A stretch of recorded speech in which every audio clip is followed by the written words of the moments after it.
Muy bien, gracias Renzo Gabriele. Abrazo grande como siempre por Canelones, por la localidad de Pando. Y desde allí nos venimos ahora hasta lo que va a ser un evento mañana en Montevideo, en la Sala Magnolio, porque mañana va a estar a las 21 horas el querido Gustavo Ripa, que es músico, guitarrista y además docente, y ya lo recibimos aquí en Modo País en los estudios. Bueno, Gustavo, muy buenos días, ¿cómo te va? buen día. Viniendo de Canelones, ¿no? Exactamente. Pero no de Lomas de Solimar. Yo vivo en Lomas de Solimar. Para que Ahí sepa. está. Bueno, tenemos el trabajo este que vas a estar presentando Ujú, mañana, Calma del Sur, ujú, que habla de un vínculo emocional con la música de otros países. Y quería ujú, preguntarte particularmente si te emociona a veces ujú. pensar en la música de otras latitudes. Claro, mira,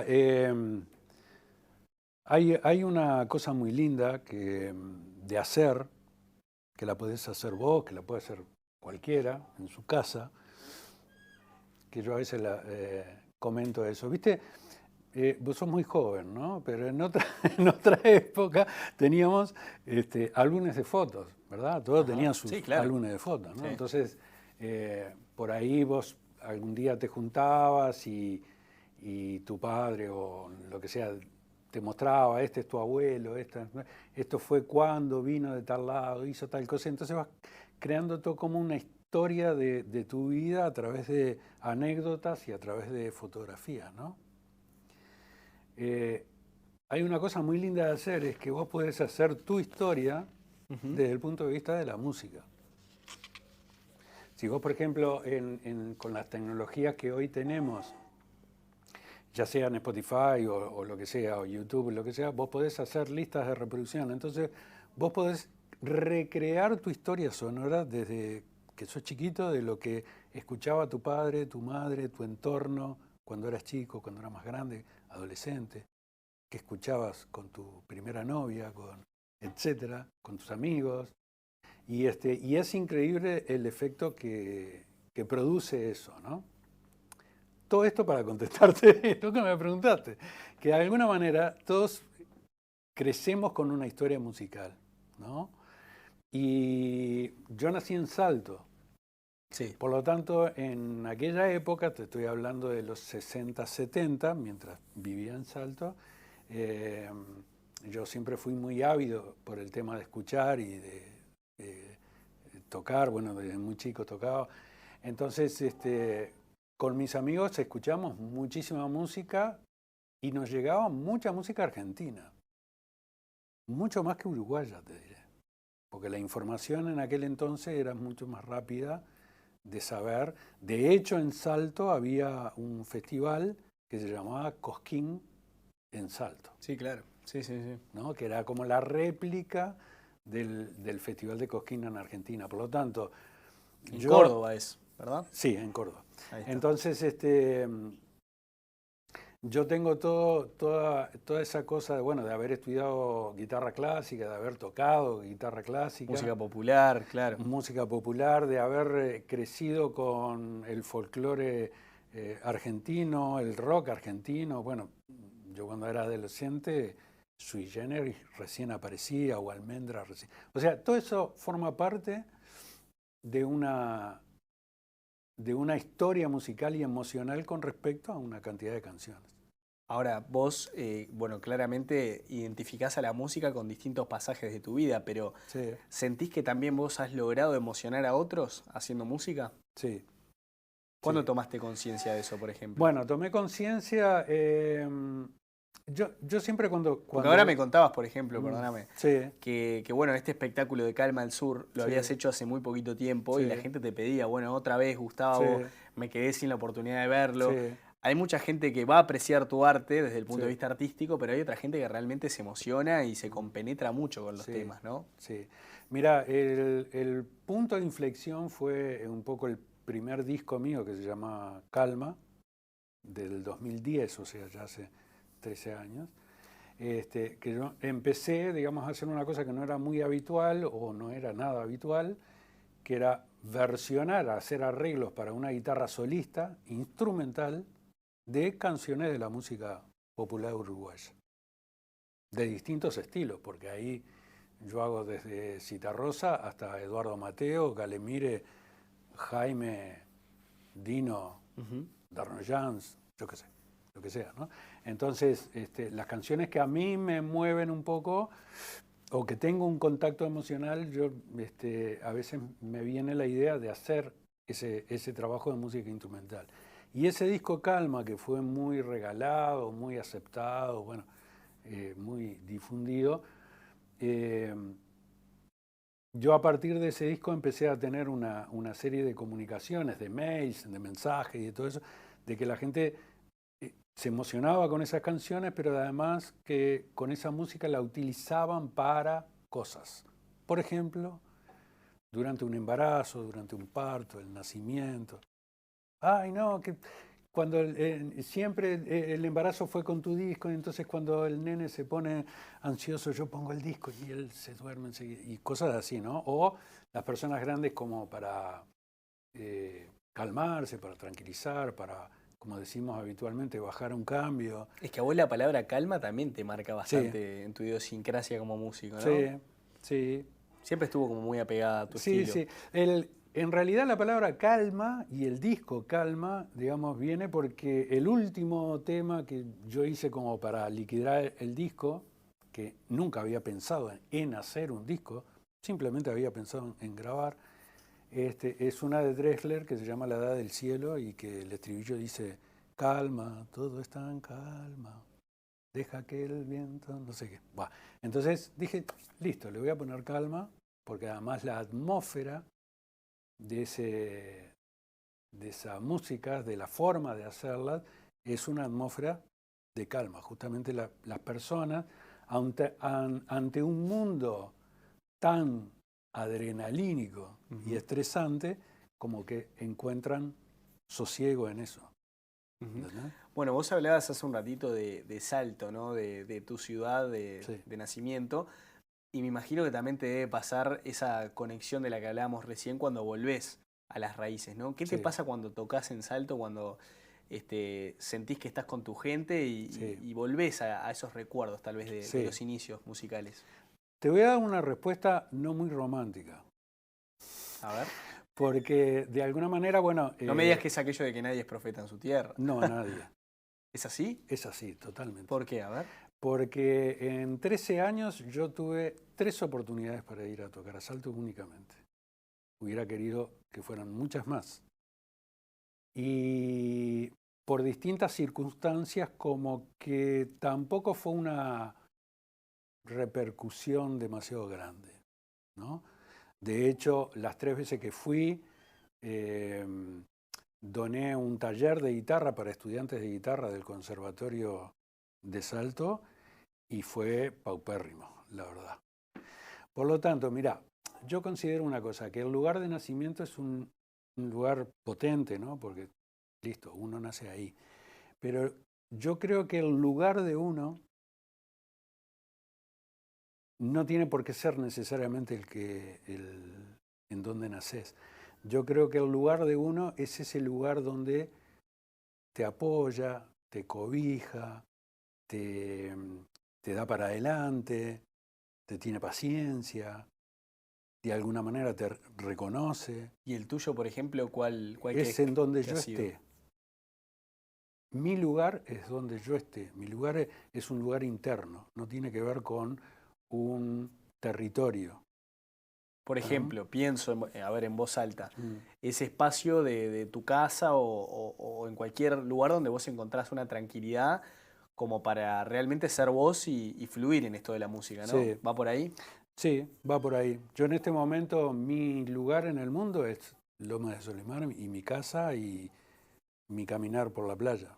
Ese es mi lugar. Ahí vos lográs desconectarte y conectarte con vos. Sí, exactamente. Entonces, aquello de que la tierra de nacimiento, si mantenés vínculos, digamos, lo que pasa es que mi familia dejó de estar en Salto, ¿no? Por lo tanto, no como otros amigos que tengo y que me reúno con ellos cada tanto, salteños que, bueno, por tener familia van y vienen muy asiduamente. Entonces no pierden ese enganche, ¿no? Obviamente que el ir al pueblo o a la ciudad, a mí me gusta decirle el pueblo, cariñosamente, te mueve cierta emoción, ¿no? Pero también siento de que, bueno, no he tenido como un lugar como para ir a entregar lo que he aprendido en todos estos años y la experiencia que he tenido en todos estos años. Vamos a seguir hablando de tu carrera, Gustavo, y de mucha música, por supuesto, también. Y a propósito de este trabajo Calma al Sur, que va a estar mañana en Magnolio Sala a las 21 horas, pero antes vamos a una breve pausa.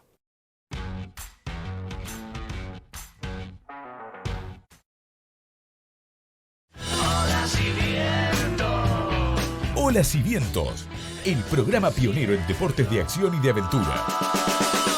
Unite a Leonardo Gualtieri y Diego Valverde en Olas y Vientos. Sábados a las 20:30, domingos a las 13:30, en Canal 5. 60 años que pasaron por vos.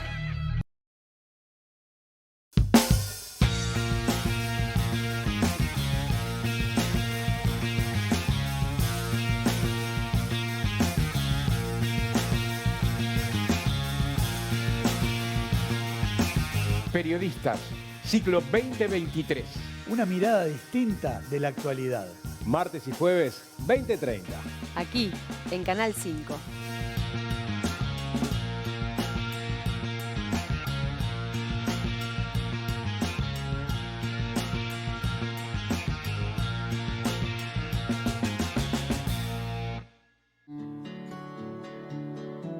Qué increíble que el chiqui ya es mucho más alto que yo. Y nunca hablamos de drogas. ¿Tendrá dudas? ¿Tendrá problemas?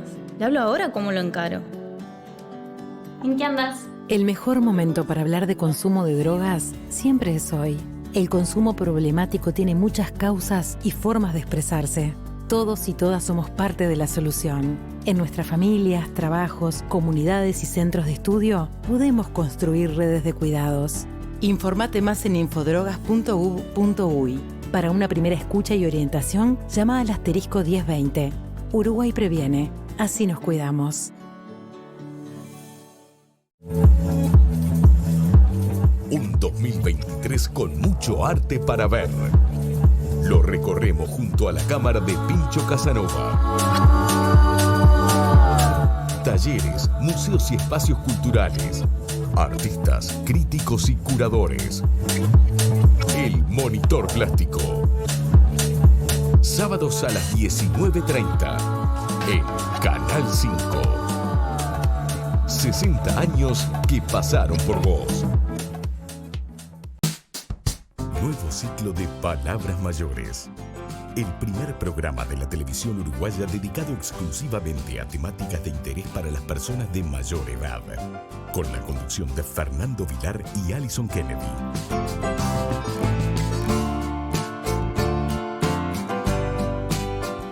Palabras Mayores. Sábados a las 10. En Canal 5. 60 años que pasaron por vos. Y cuando pasan 17 minutos de las 10 de la mañana, seguimos conversando aquí en Modo País con Gustavo Ripa sobre distintos temas que tienen que ver con la música, pero también con los espacios a los que llega este arte que tenemos aquí en el Uruguay. Gustavo, Sí. estábamos hablando de Salto, Sí. del desarraigo a veces que uno tiene con su departamento, y hay una frase muy trillada que es que tiene que ver con esto de que la música trasciende fronteras. Sí. ¿Esto es así? Sí. No conoce fronteras, ¿no? Para mi modo de sentir, Eso es algo bueno, ¿no? Fito Páez es mío también. Spinetta es mío. Es tan mío como Jaime, como Rada, como Mateo. Porque de alguna manera, bueno, culturalmente, ¿no? A pesar de que tenemos ciertas diferencias, somos muy iguales, ¿no? Argentina y Uruguay sobre todo, ¿no? Por ahí tenemos un poco más de diferencias, pero fíjate vos que yo hace unos años atrás tuve la oportunidad de ir a Porto Alegre a tocar, ¿no? Y ya a partir de ahí fui más veces que a Salto, por ejemplo, ¿no? Es un chiste, pero da. Entonces he ido a Porto Alegre, me hice amigos, músicos de allá, he tocado en varios lugares de Porto Alegre y yo hasta ese entonces, te estoy hablando de hace unos 5 años atrás, yo no tenía clara conciencia de la música de Río Grande do Sul. Lo otro que me di cuenta de que había mucho más gente que conocía música uruguaya, incluso la conocían más que yo. Venían y me preguntaban, fulano, ya sacó, el Mandrake Wolf, ya sacó el último disco, y yo no sabía qué contestar, ¿viste? Bueno, y me di cuenta de que de alguna manera, culturalmente, Río Grande do Sul tiene muchísimas cosas en común con la música nuestra. Pero no, tal vez no con la metrópoli uruguaya, ¿no? Sino más con el interior del país. Con esa franja, que vos agarrás el mapa y lo mirás, esa franja que tiene que ver con el norte del Uruguay, Río Grande do Sul, Entre Ríos, Corrientes, etcétera, ¿no? Ahí hay una franja cultural, el uso del acordeón, por ejemplo, ¿no? De la polca, etcétera, de ese tipo, del chamamé, bueno. Hay como un hilo conductor ahí desde el punto de vista de la cultura. Entonces, nosotros estamos mucho más enganchados culturalmente de lo que pensamos, pero sucede que estamos invadidos por otras propuestas musicales que a veces no te hacen ver lo que tenés al lado, ¿no? Que ese es un tema largo para conversar, pero el hecho de que al nosotros estar tan invadidos por la tele, por la radio, por lo que culturalmente los medios imponen y muestran, y no muestran otras cosas, por lo tanto, vamos perdiendo como referencias de lo cercano. Por eso, tal vez yo pueda saber cuando Sting, por decir algo, sacó el último disco y no me entero cuando el Mandrake Wolf sacó el último disco. Bueno, pero hay un asunto, por ejemplo, ahí en esto de la influencia rioplatense de la que hablás. Dentro de los cambios que ha sufrido el mundo de la cultura, hay uno que, por ejemplo, hace que los músicos hayan abierto mucho más su cabeza y que tiene que ver con colaborar entre ellos mismos para potenciarse. Claro. Por ejemplo, hoy en día no parece tan loco pensar en que un músico de nuestro país haga un tema o haga una canción con alguien que quizás es su rival o competidor directo del otro lado de la orilla, ¿no? A veces también esos cambios tienen que ver con la época. Y aprovechando ese asunto, quiero preguntarte cómo manejás vos el tema de la renovación, ¿no? Porque hay veces que el mundo va a una velocidad, uno se traslada a otra, y ante los cambios es difícil a veces adaptarse, ¿no? Sí. Viniendo del tema de la música popular, también de la música clásica, ¿cómo te han surtido efecto a vos todos estos cambios musicales que hemos tenido? Sí, lo que pasa es que la palabra renovación también tendríamos que tener un programa entero para hablar a ver qué es lo que vos entendés o qué es lo que entiende la gente y qué es lo que entiendo yo sobre lo que es renovar en música. Si renovar en música es poner más luces, no sé qué, y humo y wiki y autotune, claro. Y autotune para todo el mundo y cosas que las hacen las máquinas. Yo también sé trabajar con eso. Trabajé 15 años en publicidad, yo me grabo, me mezclo, sé programar, absolutamente todo. A mí la tecnología no me es... A pesar de que toco con una guitarra sola, a mí la tecnología no me es ajena. Para mí pinchar discos es la pavada mayúscula. Es muy fácil hacerlo. No hay ningún misterio en eso, ¿no? Y entonces, en cuanto a la renovación, yo creo que se renuevan las cáscaras, pero el fondo de la cuestión, cuando vos empezás a sacar la paja del trigo, como se dice, ¿no?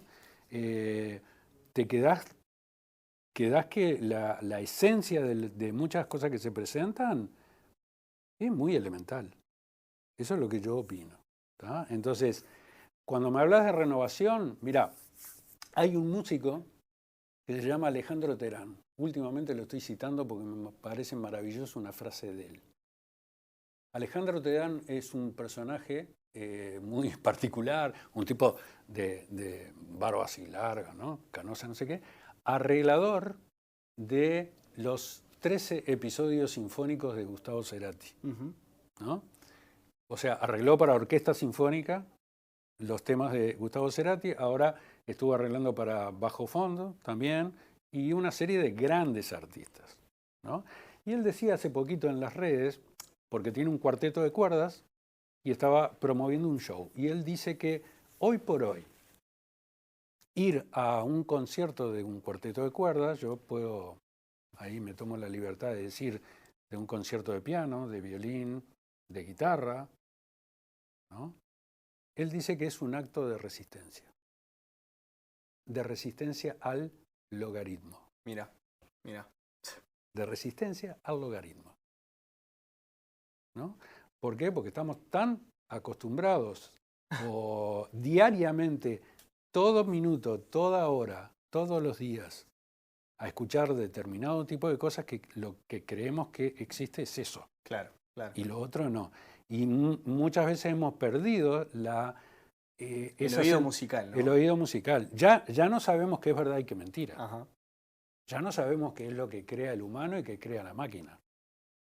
Ya incluso en estos tiempos que corre, podemos hacer música con la inteligencia artificial. Totalmente, sí. Entonces, prácticamente no sabemos lo que es verdad que es mentira.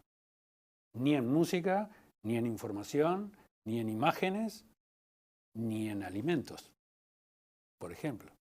Entonces, ¿qué es verdad? Y la verdad es un tipo en un escenario o varios tipos en el escenario tocando. Sí, pero lo cierto también, Gustavo, y permitime agregar acá, es que en el 2010, quizás cuando vos lanzás ese primer disco, claro, no existían plataformas como por ejemplo Spotify, que hoy es una vía más de comunicación, de llegar a que la gente te escuche, o tal vez YouTube no estaba tan difundido como si hoy se utiliza de manera muy habitual. Entonces, tiene sus pros y tal vez sus contras. Mirá, Diego, Calma salió en el 2010, al final del 2010, al año siguiente ya estaba en plataforma. Mirá. O sea, capaz que perdemos un poco la perspectiva, pero mirá que Spotify y todo eso ya tienen 13 años, 12, 13 años funcionando. Bueno, pero lo cierto es que mañana, y así como te gusta a vos, te van a poder disfrutar en vivo. En vivo. Vas a estar entonces en Magnolio Sala a las 21 horas, ¿verdad? 21. Hacemos la invitación para todos los que nos estén viendo. Y bueno, por supuesto que van a poder... Advierto que para aquellos que quieran ir a escuchar música, bueno, de la forma en la que yo hago, con músicas de Argentina, Brasil y Chile y Uruguay. Es una sala pequeña, es la primera vez que voy a tocar, y para aquel que esté interesado o interesada, que se apure, porque prácticamente... No hay entradas. Casi que no. Digamos que creo que hoy ya se liquidan, pero se tienen que apurar. Bueno, que sea lo mejor entonces, Gustavo. Dale, muchas gracias, Diego, por la invitación. Muchas gracias. Entonces, pasaba Gustavo Ripa, que va a estar mañana entonces en Magnolio. Vamos a ir a una breve pausa, pero quédense porque seguimos... Perdón, me dicen ahí de producción que se enloquecían de producción si me iba a la pausa, pero no. Vamos a tener la conexión con Sergio Martínez de Artigas.